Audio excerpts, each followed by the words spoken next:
Por la señal de la Santa Cruz de nuestros enemigos, líbranos, Señor Dios nuestro, en el nombre del Padre, y del Hijo, y del Espíritu Santo. Amén.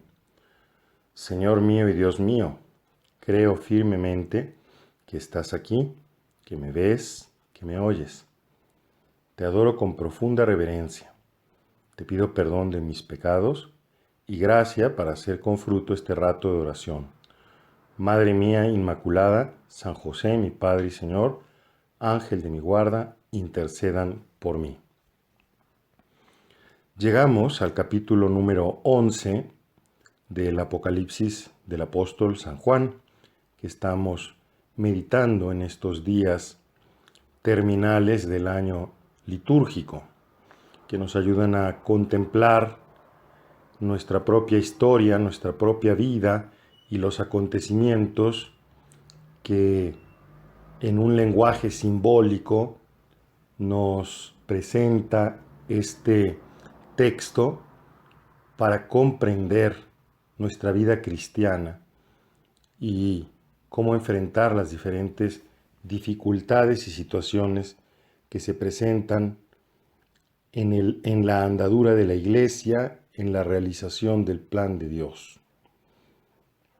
En este capítulo, en realidad, se prepara el desenlace de la revelación del Apocalipsis, que se refiere a los últimos tiempos. La última parte del Apocalipsis se refiere al surgimiento de la Nueva Jerusalén, a la persecución final y la derrota, o para decirlo en orden, a la persecución final y derrota del maligno, y finalmente el surgimiento de la Nueva Jerusalén, la Jerusalén celeste, los cielos nuevos y la tierra nueva que nos esperan después de la historia, después de la muerte. Y en este capítulo comenzamos por mirar que se encuentra un templo en el centro de la ciudad. Ese templo representa a la iglesia, a la comunidad de los bautizados, que está puesta allí como signo de salvación. En efecto, nosotros decimos que la iglesia no solo es la comunidad de los bautizados, la comunidad de los redimidos por Cristo, la comunidad de los ya salvados, sino también es instrumento universal de salvación. Es el sacramento que hace presente, como se nos recordaba ayer, a Cristo a lo largo de la historia. Es el modo en que Cristo está presente a lo largo de la historia. Y está allí en medio de la ciudad, esa ciudad que representa toda la humanidad, con sus esperanzas, con sus alegrías, con sus preocupaciones, y que miran a la iglesia, y tienen en la iglesia ese instrumento de salvación, ese signo de la redención realizada por Cristo. Allí encontramos dos testigos que la tradición ha reconocido en Pedro y Pablo. Dice así el texto: yo haré que mis dos testigos profeticen vestidos de saco durante 1260 días. Ellos son los dos olivos y los dos candelabros que están en presencia del Señor en la tierra. ¿Ves? Es este modo simbólico de hablar de esta realidad de la que te he hablado ahora. La iglesia como signo, como instrumento de salvación, que está continuamente en la presencia de Dios y que está llamada a profetizar, a anunciar a todos los hombres la salvación, a convocar a todos los hombres a aceptar por la fe y la gracia la salvación realizada por Cristo y venir también a tener comunidad con nosotros, tener intimidad con Dios, ser lavados por la sangre del Cordero. La iglesia es en realidad una comunidad perfecta. Y tú me podrías decir, pero ¿cómo si estamos viendo los escándalos que hay por allí? Ayer en la meditación se nos hablaba de esas ese ateísmo escondido en el que al final nos preocupa la institución, pero no nos preocupa realmente Dios y las personas. Porque es que la realidad de la iglesia es mucho más que la realidad sociológica. La realidad de la iglesia, como en alguna otra ocasión hemos meditado, es esa comunidad que es el cuerpo de Cristo, que es realmente Cristo mismo. Y la iglesia está constituida por santos. Claro que al interior de la iglesia hay fragmentos de no iglesia, diríamos así, fragmentos de no evangelio, fragmentos de mundo, fragmentos de los que tú y yo, porque cuando hablamos de estos fragmentos son los que nosotros con nuestra vida a veces abrazamos, a veces nos dejamos arrastrar por ello, tenemos que empeñarnos con la gracia de Dios por arrancar, por destruir, por aniquilar, para que brille el rostro brillante, valga la redundancia, de Cristo, de la blanca esposa de Cristo, que es la iglesia, y que al final la veremos revelada, porque al final esos cielos nuevos y esa tierra nueva, cuya lámpara es el Cordero, no es otra cosa sino esta ciudad santa que es la comunidad de los salvados que finalmente prevalecen sobre aquellos seguidores de Satanás y sobre Satanás mismo que continuamente quiere hacernos fracasar, que continuamente quiere denigrar a la iglesia, quiere perjudicarla, quiere corromperla. Pues bien, aquí nos encontramos a Pedro y Pablo, que están en la presencia del Señor. Esos dos olivos, esos dos candelabros, que son llamados a profetizar y a quienes no pueden hacerle daño a nadie, porque esta es la realidad.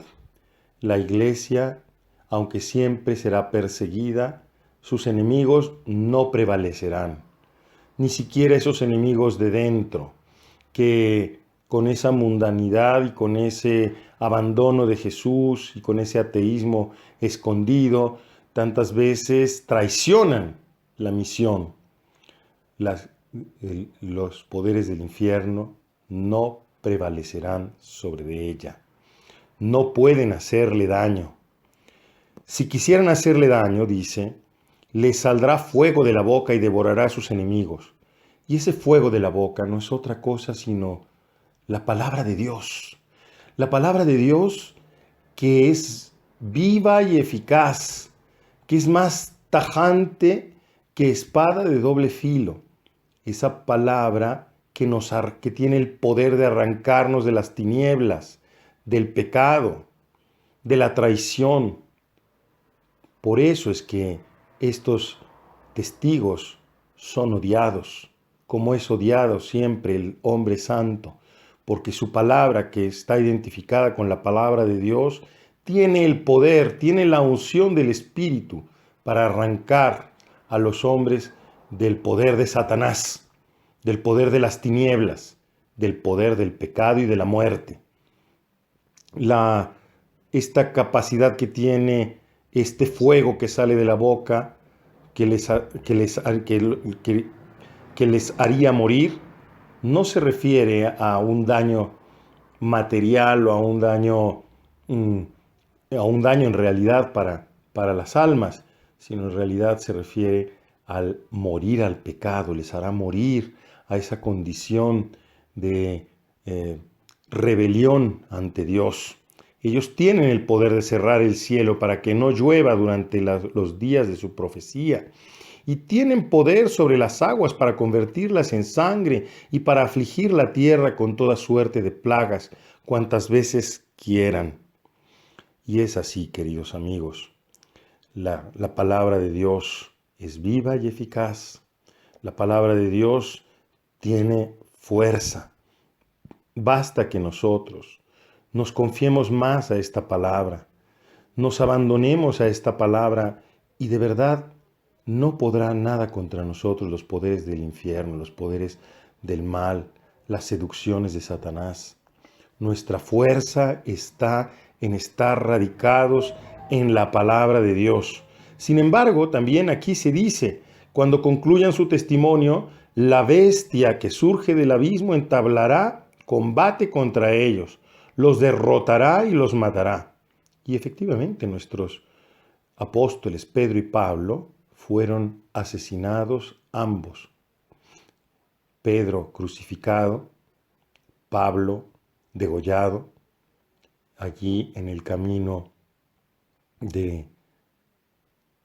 que va hacia el mar, en Roma, y donde surge ahora el monasterio de Le Tre Fontane, de las tres fuentes, porque según la tradición, en los tres lugares donde rebotó la cabeza de Pablo, surgieron tres fuentes, como para indicar que de esa muerte surgía la vida. Y aunque los cadáveres quedaron expuestos en la plaza de la gran ciudad, la que simbólicamente se llama Sodoma o Egipto, donde también su Señor fue crucificado, y las gentes de los pueblos, tribus, lenguas, naciones ven sus cadáveres durante un tiempo, y no porque no permitirán colocar sus cadáveres en el sepulcro, y los habitantes de la tierra, es decir, aquellos cuyo corazón no está en el cielo, cuya mente no está en el cielo, cuya mente está en los malos negocios, en esta tierra, solamente en la búsqueda de placer, en la búsqueda de poder, en la búsqueda de prestigio que no conduce a ninguna parte. Entonces ellos se alegran y se regocijan y se intercambian regalos porque estos dos profetas los habían atormentado, por lo que antes te decía, porque su palabra tiene el poder de arrancar el pecado, de arrancarnos de las tinieblas, de arrancarnos de la idolatría. Sin embargo, después de 3 días y medio, un soplo de vida procedente de Dios entró en ellos y se pusieron de pie, y un gran temor sobrecogió a quienes los miraban. Entonces oyeron una voz fuerte desde el cielo que les decía: suban aquí. Y subieron al cielo en una nube, y sus enemigos los vieron. Porque la muerte no puede retener al que vive con la vida de Dios.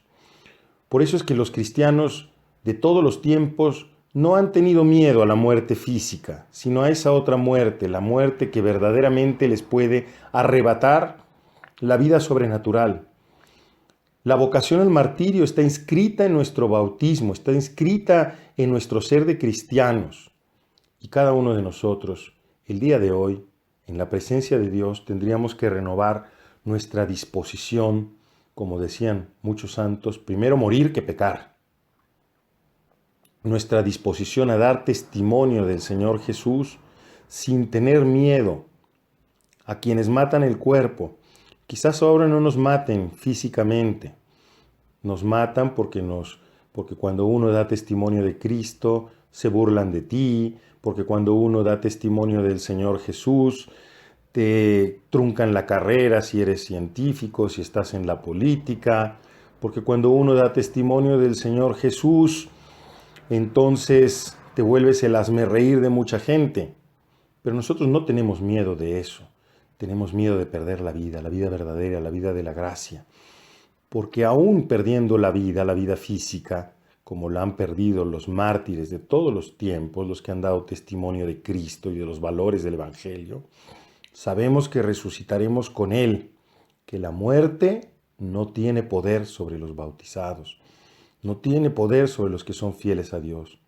Por eso, hoy, al concluir nuestra meditación, cada uno de nosotros renueva pidiendo a Santa María la disposición para ser testigos de Cristo Jesús allí en las circunstancias concretas de nuestra vida. En la familia, en el trabajo, en el club, en la vida pública, en la plaza pública, en momentos tan difíciles como el que ahora vivimos, cuando los enemigos de Dios quieren quitar el nombre de Jesús. Ahora hasta en las esquelas, en los periódicos no se pone la cruz, se pone un moño negro para no ofender a nadie. Hasta en las leyes, como ahora recientemente el Senado de la República Mexicana ha legalizado la marihuana para usos lúdicos, para diversión, vaya, arrancando la inocencia a nuestros niños, proponiendo estilos y modos de vida que son pecaminosos, que alejan de Dios, que alejan de la verdadera libertad de los hijos de Dios. No tenemos miedo a dar testimonio de Cristo.